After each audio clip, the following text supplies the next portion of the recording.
नमस्कार मित्रांनो, पाठपुरावा चॅनलवरती मी सुमित तुम्हा सर्वांचे पुन्हा एकदा मनापासून स्वागत करतो। मित्रांनो, यापूर्वी आपण एक व्हिडिओ बनवली होती की ग्रामपंचायतीला अनुदानामार्फत किती निधी प्राप्त होतो, म्हणजेच आपल्या गावामध्ये असणारा महसूल जो आहे त्याच्यामध्ये जमिनीचे खरेदी विक्रीचे व्यवहार होत असतात।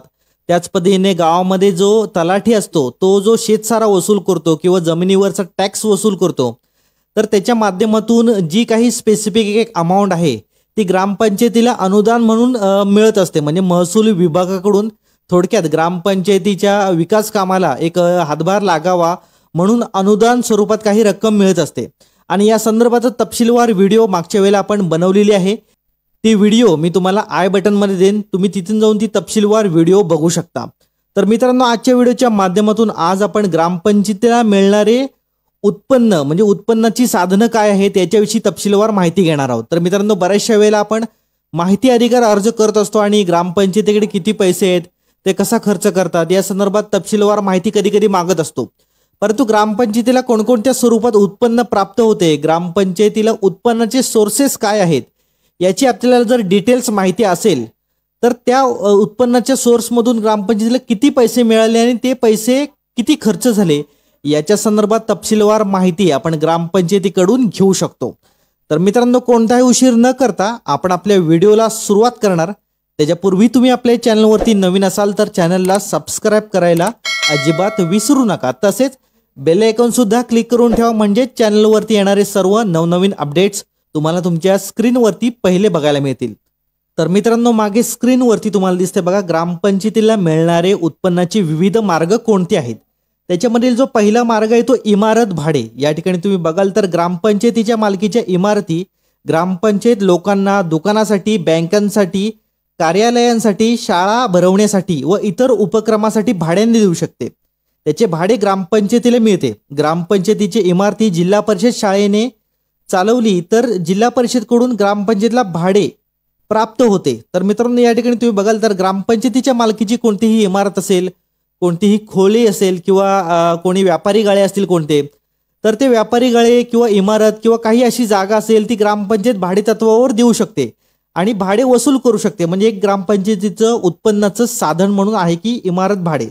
त्याच्यानंतर दुसरा म्हणजे जागा भाडे। बघा, ग्रामपंचायतीच्या मोकळ्या जागा वरील प्रमाणे भाड्याने दिल्यास वापर करणाऱ्याकडून भाडे घेण्यात येते। या ठिकाणी हा दुसरा एक विषय। त्यानंतर तिसरा बघा, कोंडवाडा फी व दंड। या ठिकाणी कोंडवाड्यात घातलेल्या जनावरांच्या मालकांकडून ग्रामपंचायत फी व दंड वसूल करतात। या ठिकाणी हा तिसरा एक मुद्दा आहे।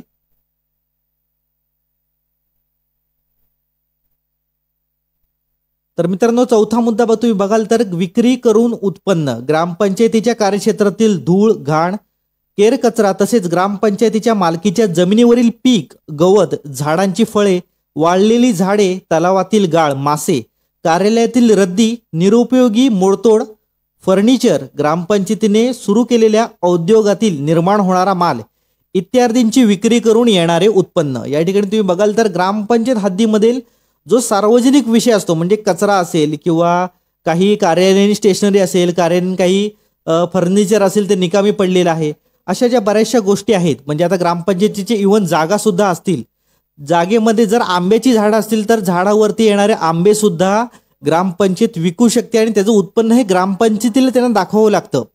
बऱ्याचशा वेळेला असं होतं की सार्वजनिक ठिकाणी काही झाडं असतील तर ते झाडांवरती येणारी फळे कोणतरी घेऊन जातं, म्हणजे सरपंच घेऊन जातोय, ग्रामसेवक घेऊन जातोय।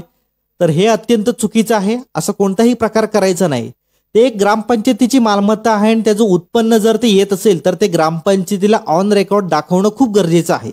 मित्रांनो, हा एक मुद्दा अतिशय महत्त्वाचा आहे। तुमच्या ग्रामपंचायतीमध्ये सुद्धा अशा प्रकारची काही मालमत्ता असेल, झाडं असतील, फळं असतील, तर त्यांचं नेमकं होतं काय याच्याविषयी तुम्ही तपशीलवार माहिती घेऊ शकता।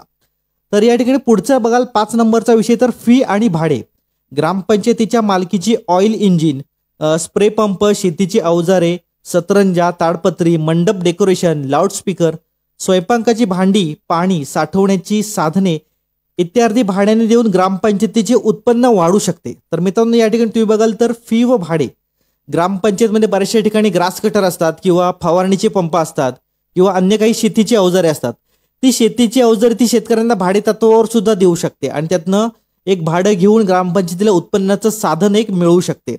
त्याचप्रमाणे ताडपत्री असतील, कुठे कार्यक्रम असेल, मंडप डेकोरेशन असेल, लाऊडस्पीकर असेल, स्वयंपाकाची भांडी असतील, तर अशा गोष्टी सुद्धा ग्रामपंचायत काय करू शकते, तर गावातील जे ग्रामस्थ आहेत त्यांना भाडे तत्वावर देऊ शकते आणि ग्रामपंचायतीला उत्पन्नाचं साधन हे निर्माण करू शकते. तर त्याच्यानंतर 6 नंबरचा विषय तो विमा एजन्सीचे उत्पन्न. भारतीय आयुर्विमा महामंडळाच्या विमा योजना ग्रामपंचायतीने राबवल्यास मिळणारे एजन्सीचे उत्पन्न. या ठिकाणी काही वेळेला काय होतं, तर काही एजन्सीवाले ते ग्रामपंचायतीशी टायअप करतात की तुमच्याकडून आम्हाला जर एवढे लाभार्थी दिले तर आम्ही तुम्हाला एवढे % कमिशन देऊ, म्हणजे ग्रामपंचायतीला एक थोडंसं उत्पन्न देऊया. तर अशा प्रकारचं सुद्धा एक उत्पन्नाचं साधन हे होऊ शकतं की विमा एजन्सीचे उत्पन्न. मित्रांनो, 7 नंबरचा जो पॉईंट आहे तो म्हणजेच व्याज.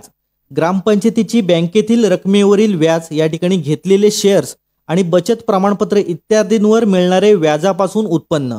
तर बऱ्याचशा ठिकाणी ग्रामपंचायतीमध्ये मोठ्या प्रमाणामध्ये पैसा साठवलेला असतो, पैसा खर्चच होत नाही. म्हणजे बऱ्याचशा नागरिकांची तक्रार असते की विकास कामे होत नाही, काय करतात काय कळत नाही.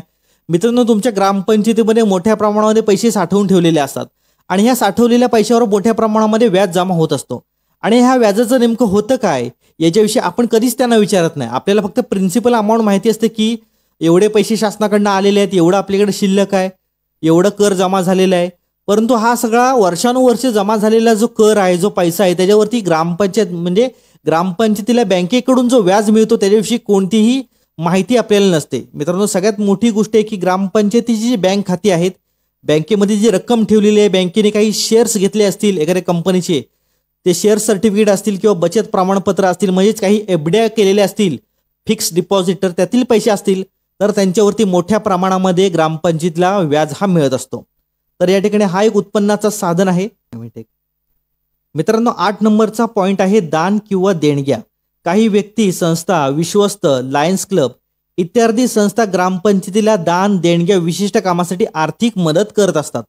तर मित्रांनो, काही सामाजिक संस्था आहेत ते ग्रामपंचायतीला मदत करतात, म्हणजे ग्रामपंचायतीचं उत्पन्न वाढावं किंवा गावातील लोकांच्या समस्या सोडवता याव्यात किंवा गावामध्ये विकास कामे करता यावीत यासाठी काही सामाजिक संस्था, म्हणजे याच्यामध्ये विश्वस्त संस्था असतील, बाकी अन्य संस्था असतील, लायन्स क्लब असतील इत्यादी सारख्या ज्या सामाजिक कार्य करणाऱ्या संस्था आहेत ते दान किंवा देणग्या देत असतात. तर याच्या माध्यमातून सुद्धा ग्रामपंचायतीला उत्पन्न हे मिळत असतं. तर पुढे बघाल तर नंबर 9 कर्ज. ग्रामपंचायत जिल्हा ग्रामविकास निधीमधून किंवा जिल्हा परिषद शेष फंडातून कर्ज घेऊ शकते. तर हा एक उत्पन्नाचं साधन आहे की इमर्जन्सीच्या वेळेला काही जर कामं करायची आहेत आणि ही कामं करणं खूप गरजेचं आहे, तर अशा वेळेला ग्रामपंचायतीकडे पैसे नाही, तर ग्रामपंचायत काय करेल, तर ग्रामपंचायत जिल्हा ग्रामविकास निधीमधून किंवा जिल्हा परिषद शेष फंडातून कर्ज घेऊ शकते. तर त्याच्या पुढचा जो विषय आहे तो 10 नंबर लोकवर्गणी.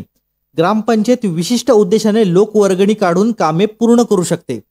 तर मित्रांनो, हा एक लोकवर्गणीचा जो विषय आहे त्याच्यामध्ये गावातील लोकांना काही महत्त्वाचं काम हे आता करायचंच आहे, ग्रामपंचायतीकडे पैसे सुद्धा नाही आहेत आणि शासनाकडनं सुद्धा फंडिंग येत नाहीये, तर त्याच्या संदर्भात काय करते, तर लोकवर्गणी गावातील लोकांकडनं जमवली जाते आणि त्याच्या माध्यमातून हे काम केलं जातं.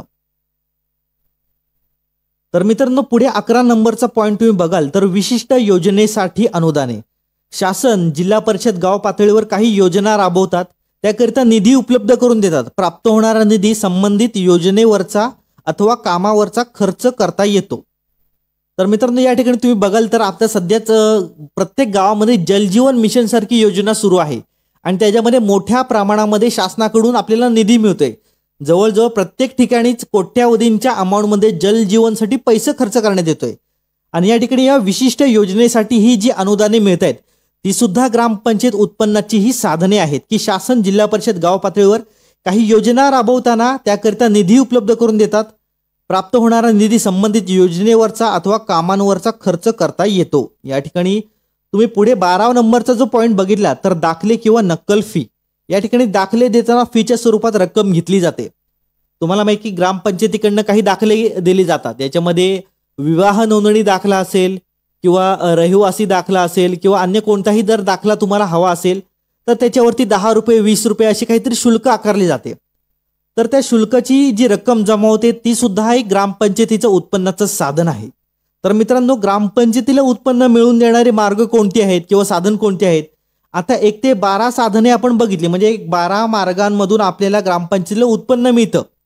मित्रांनो, या ठिकाणी मागच्या वेळेला मी एक व्हिडिओ बनवली आहे, त्याच्यामध्ये सांगितले की ग्रामपंचायतीला अनुदान कशा स्वरूपात मिळतं. तो अनुदानाचा विषय वेगळा आहे आणि हा उत्पन्नाचा विषय वेगळा आहे. मित्रांनो, जेव्हा माहिती अधिकार अर्ज करत असतो तेव्हा मला सांगा, एवढ्या सगळ्या बाबींचं, म्हणजे आपण जेव्हा ग्रामपंचायतीमध्ये एक अर्ज करतो की मला ग्रामपंचायतीमध्ये किती निधी आला याची माहिती पाहिजे. मित्रांनो, या ठिकाणी 1 ते 12 ह्या पॉईंटची निधी उपलब्ध करून देणं किंवा माहिती उपलब्ध करून देणं हे खूप कठीण जातं. आणि म्हणूनच काही वेळेला ते काय म्हणतात की ही माहिती खूप विस्तृत आहे, म्हणजे मोठ्या प्रमाणात मागितलेली आहे आणि त्याच्यामुळे त्यांना सुगावं लागत नाही किंवा कायद्याचा ते आधार घेऊन ती माहिती द्यायला आपल्याला टाळाटाळ करतात. याच्यामध्ये त्यांचीही चुकी नाही की कायद्यामध्ये अशी तरतूद केलेली आहे की मोठ्या प्रमाणामध्ये माहिती आपण मागू शकत नाही.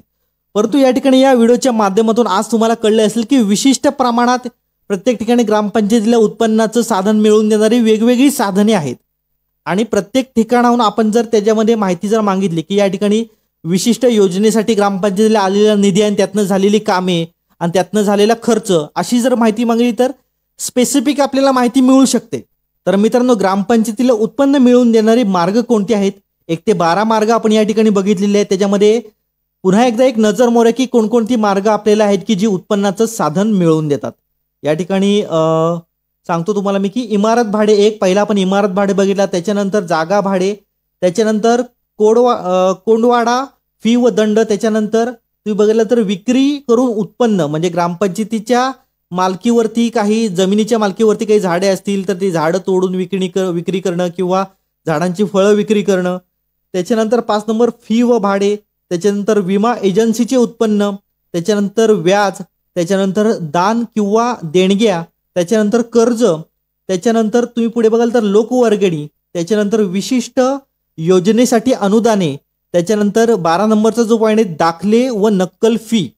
तर मित्रांनो, अशा प्रकारचे उत्पन्नाचे साधन हे ग्रामपंचायतीला असतात आणि अशा स्वरूपात जर तुम्हाला चांगली माहिती असेल, बऱ्याचशा ठिकाणी काय होतं की ग्रामपंचायतीला उत्पन्न कसं मिळवून द्यावं हे सुद्धा काही सरपंचांना कळत नाही किंवा गावातील नागरिकांना कळत नाही, जे ग्रामसभेला जात असतात त्यांनी सुद्धा जर ही व्हिडिओ बघितली तर अतिशय उपयुक्त ही त्यांच्यासाठी व्हिडिओ असणार आहे की ग्रामपंचायतीला आपण उत्पन्नाचं साधन कशा प्रकारे निर्माण करू शकतो आणि कशा प्रकारे आपल्या गावचा विकास हा साधू शकतो. तर मित्रांनो, माहिती अधिकार अर्ज करणाऱ्यांसाठी सुद्धा अतिशय महत्त्वाची व्हिडिओ आहे की कशा प्रकारे स्पेसिफिक प्रमाणात आपण माहिती मागितली पाहिजे, जेणेकरून समोरच्याला द्यायला सुद्धा बरी पडेल आणि आपल्याला त्याचा स्टडी करायला, अवलोकन करायला, अभ्यास करायला सुद्धा बरी पडेल.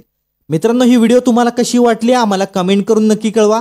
आपल्या चॅनलवरती तुम्ही नवीन असाल तर चॅनलला सबस्क्राईब करायला अजिबात विसरू नका. तसेच बेल आयकॉन सुद्धा क्लिक करून ठेवा. तुमच्या काही समस्या असतील तर आमच्या कमेंट बॉक्समध्ये कमेंट करा. पुन्हा भेटूया मित्रांनो. जय हिंद, जय महाराष्ट्र.